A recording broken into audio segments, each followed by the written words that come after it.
DNA मित्रों, DNA में पश्चिम बंगाल में शुभेंदु सरकार की शपथ के बाद आज हम बात कर रहे हैं। सबसे ज्यादा भय दो तरह के लोगों में है।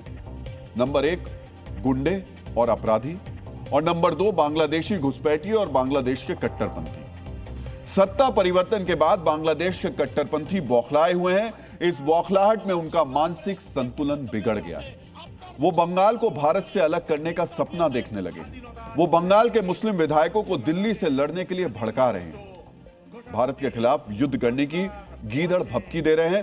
मित्रों, आज इन कट्टरपंथियों की वैचारिक मरम्मत की जरूरी है, लेकिन उससे पहले पश्चिम बंगाल में शुभेंदु सरकार के शपथ ग्रहण का संपूर्ण विश्लेषण कर लेते हैं। मित्रों, शपथ ग्रहण के मंच से आज आपने कई तरीके की तस्वीरें देखी होंगी, लेकिन हम आज आपके लिए उन अहम तस्वीरों को डिकोड करने वाले हैं जिसमें खास संदेश छिपे हुए हैं। लेकिन हो सकता है आपके ध्यान से ये तस्वीरें निकल गई हों या आपकी नजर ही ना पड़ी हो। आज आपको जानना चाहिए कि प्रधानमंत्री नरेंद्र मोदी शपथ ग्रहण से पहले अपनी गाड़ी में शुभेंदु अधिकारी को साथ लेकर क्यों गए।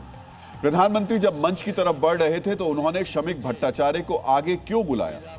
प्रधानमंत्री ने पार्टी के सबसे बुजुर्ग कार्यकर्ता को सिर झुकाकर क्यों प्रणाम किया। शुभेंदु अधिकारी जिस मंच पर शपथ ले रहे थे उस पर मां दुर्गा की तस्वीर क्यों थी।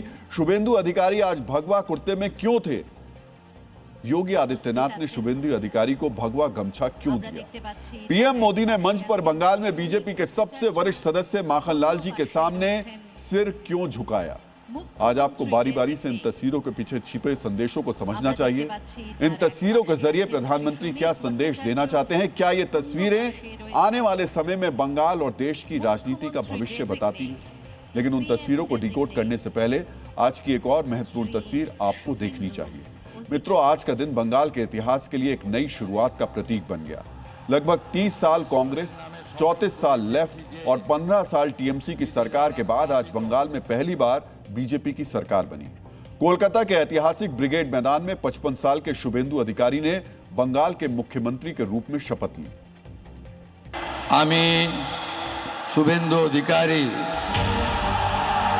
ईश्वरेर नामे शपथ करितेछि जे विधि द्वारा स्थापित भारतेर संविधानेर प्रति आमी अकृत्रिम निष्ठा और आनुगत्य पोषण करिब।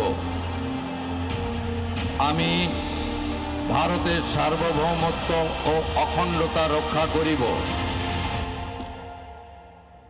डीएनए मित्रों, शुभेंदु अधिकारी की यह शपथ बंगाल के लिए मर मिटने वाले और अपनी जवानी खपाने वाले पार्टी के कार्यकर्ताओं को नमन था। लेकिन उससे पहले आपको आज की कुछ खास तस्वीरें देखनी चाहिए। पीएम मोदी जब ब्रिगेड परेड ग्राउंड में रोड शो करते हुए मंच की तरफ जा रहे थे तो वो अकेले नहीं थे। उनके एक तरफ शुभेंदु अधिकारी थे तो दूसरी तरफ बंगाल बीजेपी के अध्यक्ष शमिक भट्टाचार्य। उन दोनों को साथ लेकर पीएम मोदी ब्रिगेड ग्राउंड में मौजूद लोगों के बीच पहुंचे। इस तरह से वो पहली बार किसी शपथ ग्रहण के मंच तक जाते दिखाई दिए।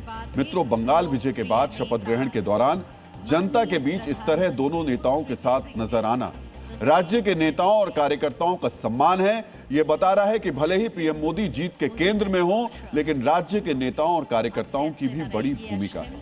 मित्रों, जनसंघ के संस्थापक डॉक्टर श्यामा प्रसाद मुखर्जी बार बार जोर देकर कहते थे, मजबूत संगठन के बिना कोई भी विचारधारा सफल नहीं हो सकती। नई सरकार के शपथ ग्रहण के दौरान बार बार संगठन की मजबूती दिखाई दी। रोड शो खत्म होने के बाद पीएम मोदी मंच की तरफ बढ़ रहे थे। इस दौरान बीजेपी के प्रदेश अध्यक्ष शमिक भट्टाचार्य थोड़ा पीछे छूट गए। पीएम मोदी को जब इसका एहसास हुआ तो उन्होंने शमिक भट्टाचार्य को बुलाया। शमिक भट्टाचार्य प्रधानमंत्री के दाहिनी तरफ खड़े हुए। उसके बाद प्रधानमंत्री आगे की तरफ बढ़े, यानी प्रधानमंत्री संगठन को साथ लेकर चले। मौका भले ही शुभेंदु के शपथ ग्रहण का था, लेकिन इस दौरान भी उन्होंने संगठन को भी बराबर का महत्व दिया।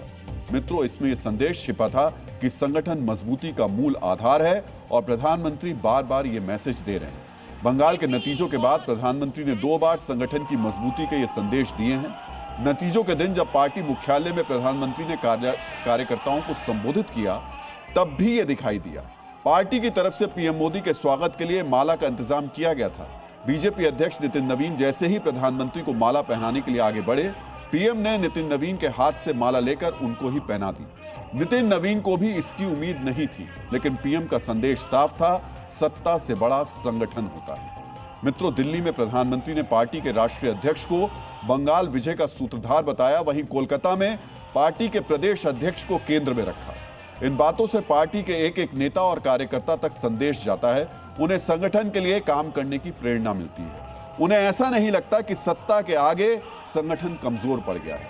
संगठन का यही हौसला चुनाव के वक्त काम आता है, कार्यकर्ताओं को ग्राउंड पर दूसरी पार्टियों से आगे ले जाता है। प्रधानमंत्री ने बताया कि सरकार से संगठन नहीं, बल्कि संगठन से सरकार बनती है।